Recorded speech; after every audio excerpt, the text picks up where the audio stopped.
Здравейте!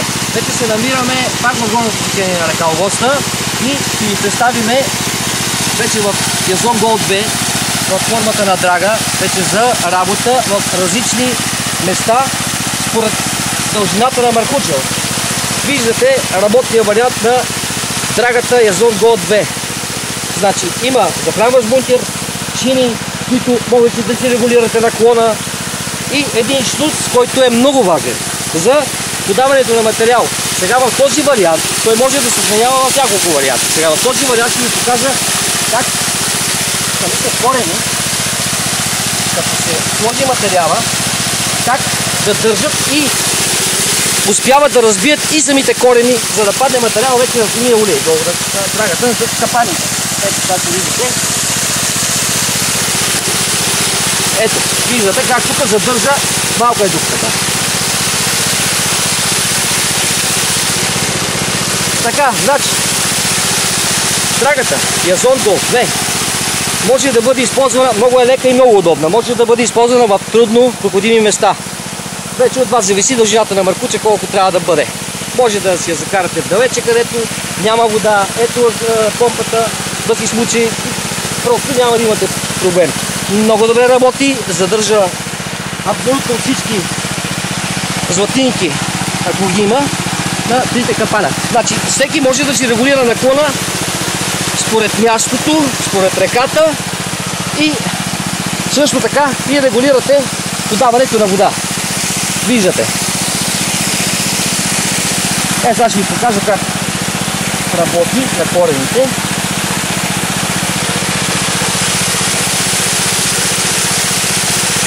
Бъркам под корените, защото ако има златинки, те са в корените. А тук също виждате коритото на реката, къде е била в миналото. Доста широко, така че е напълно възможно да има златинки и на тези места, в самите корени.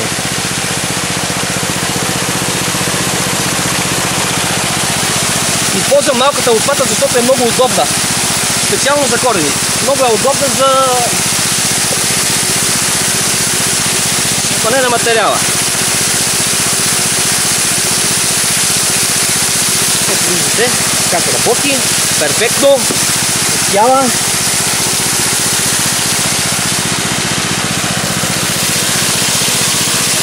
За този шлюз ви казвам. Значи може да го наклоните напред, настрани успоредно на водата. Тук може да го подигнете. Значи подигайте го нагоре, да отворите тук разстояние, тогава може да сипвате и материал, едра фракция, които камъни тези сега не могат да минат, но тогава ще минават без проблеми. Тогава вече пак ще регулирате подаването на водата, дебита, колко да ви бъде силен, така че горе-долу като пускате водата, да не прелива тук, а да се успява да промие материала, да падне по самите капани на улея. Ако има златинки, вече те да се задържат. Виждате, перфектно работи.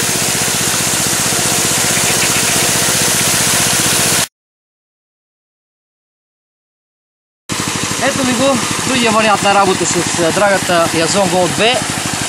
Работа с Язон Голд 1М, т.е. с миньорският мъх. И тук вече може да пускате и много по-силна струя вода, без да използвате стелките и мрежата, само във вариант преградите и миньорския мъх и отпред да може да сложите най-фината стелка да хваща най-фините златинки. И сега ще видите как работи.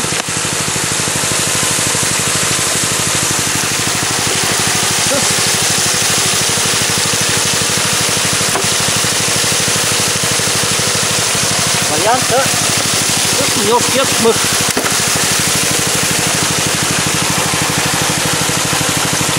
Каквото падне вътре в него, няма излизане.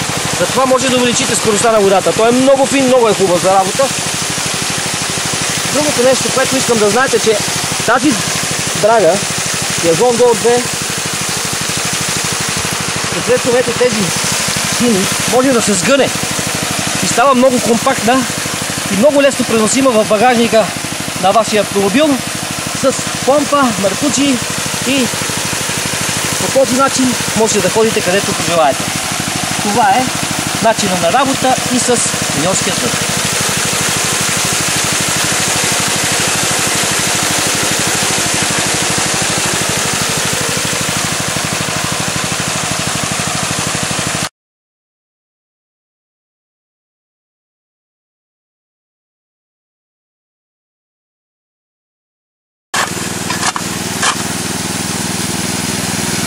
сега друг начин на работа. Намираме се в коритото пак на горното течение на река Огоста. Вече виждате едър чакъл и пясък мешано и промяна на самия шлюз, както ви обясних, с друг начин на работа. Вече абсолютно и едрото с силната струя на водата просто го отмива. Сега ще ви покажа да видите как става.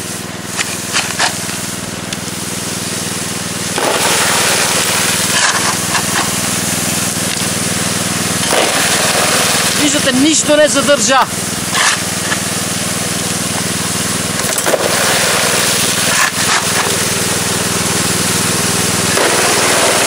Ще се зачудите защо копаме толкова плитко. Ще ви кажа, че предправихме проби преди малко и показа добра концентрация на златинки. Затова искаме да видим накрая какво ще има като краен ефект.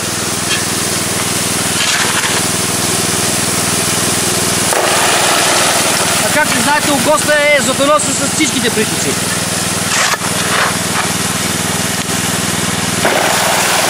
Ето го шлюза.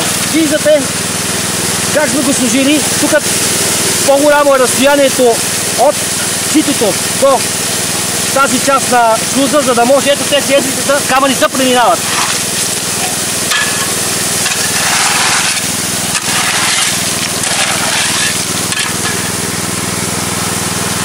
Това е начина на работа с драгата Язон Голд 2 с друг начин на регулиране на шлюза с работа на едра тракция материал.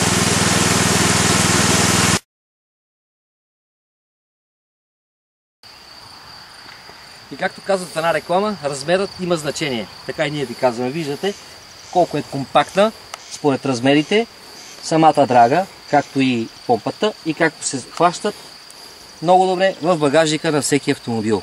Затова едно е прекрасно хоби за цялото семейство.